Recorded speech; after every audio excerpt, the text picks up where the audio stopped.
Well, the Nets just look unstoppable, don't they? Wow. Tonight's game against the Cavs, unreal. Basically, Brooklyn has won 13 of their last 14 games, and they are seriously beginning to look like NBA title contenders. I mean, this game was just unbelievable. The Nets just basically kept Cavaliers in check throughout the entire duration of the game, essentially.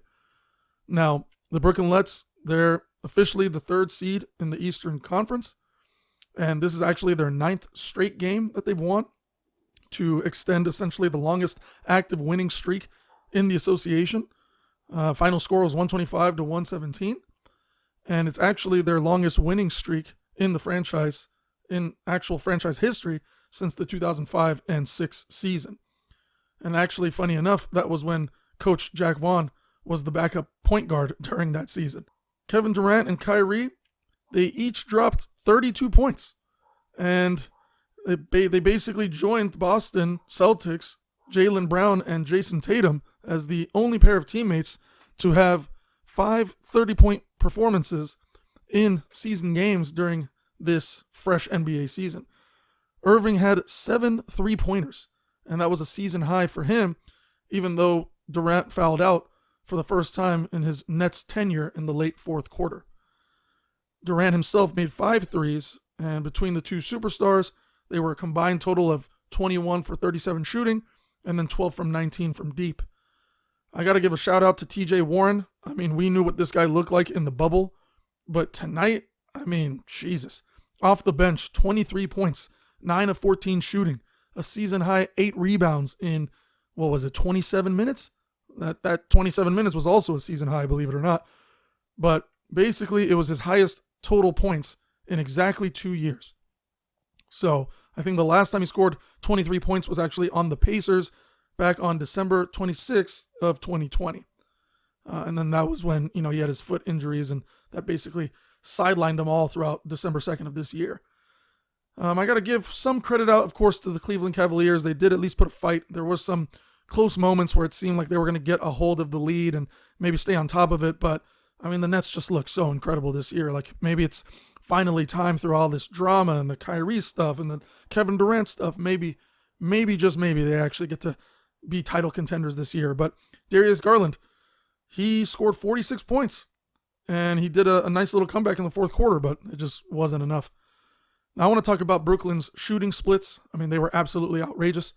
The Nets, they shot 57.1 from the field and also 60% from 3, which is almost unheard of. It's basically the second best performance from distance this season, behind the Warriors shooting 63.6%. If we're talking about the Nets having the talent that they have and also shooting just around the same percentage of what the Warriors shoot, I mean, this team could be insane for the next few years. Now, the bottom line was, of course, the box score doesn't tell the full extent of the game's story.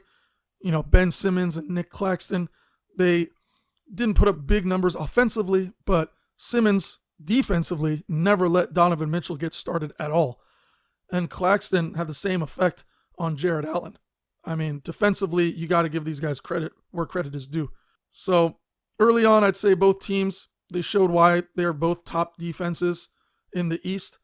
Brooklyn's front court against Simmons and Nick Claxton, they both combined 1 of 4 from the field, which again, I told you the offense wasn't anything crazy, but stopping the duo of Jarrett Allen and Donovan Mitchell, for what it's worth, they deserve it. I know the Nets also completely ignored Lamar Stevens, which is a low percentage outside shooter, and that was mainly to clog Cleveland's driving lanes. But fortunately, behind some absurd shot making, Royce O'Neal, Durant, and Warren, who hit a 3 and an absurd and 1 finish, the Nets found their rhythm on offense. It is what it is. Ben Simmons was also exceptional to start, thanks to his defense again on the interior. And the Cavs, as a team, just shot 36.4% from the field in the quarter. So altogether, Nets got off to an excellent start, leading 34-22 after the first. And that really just, I think, kind of derailed the chances of Cleveland getting back. Now, Cleveland did open up the second quarter on an 11-6 run with Durant sitting out. And that kind of cut Brooklyn's advantage to kind of get things going. But of course, that wasn't enough. Brooklyn still struggled to score for most of the quarter, with just 10 points until Jacque Vaughn put that small ball lineup of Durant, Irving, Warren, O'Neal, and Simmons, and it kind of broke that scoring drought. It actually worked out really well because Brooklyn went on an 18-4 run to close the half, and then Irving, he laced that three-pointer and a long two for the 11 points in less than 4 minutes that he got. But Cleveland, they fought back again at the start of the third. They had an 8-0 run. They closed in on Brooklyn's, lead and brought it down to just 10 points. But like I said, man, it never got around to what they really needed to get a win here. Fourth quarter was basically just a Kyrie Irving show. Irving put up 7 points in less than 2 minutes to give Brooklyn a 19-point lead with just over 10 minutes remaining. And then the Cavs, again, they didn't go away. They kind of stuck around, going on a 17-7 run after Irving's outburst of scoring. Durant, of course, didn't care. He just wanted Irving to do his thing, and it kind of gave him a break. But Durant still hit 2 3-pointers, and he drew some free throws against Evan Mobley for 8 points. To talk about Garland some more, he did put up 13 points in 3 minutes in the fourth. And then again, that brought down Brooklyn's lead down to 9. But within the last 4 minutes, Garland had basically already reached his 40-point mark. And then from there, it just kind of went downhill. Things got a little bit scary when KD fouled out at the almost 2-minute mark. But again, with how hot Irving was playing, he pretty much fulfilled both star duties. And then Cleveland just threw consistent slews of double teams towards Kyrie. But we can say it worked, and there were some turnovers.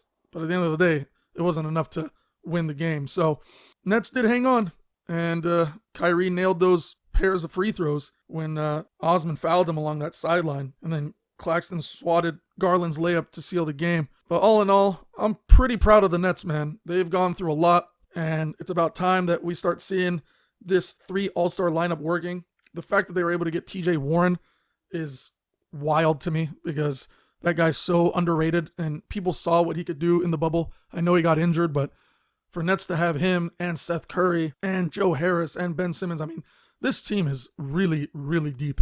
So as long as Kyrie is in the right mindset, Kevin Durant feels good by having his brother right next to him, I think this team could go really, really far this season.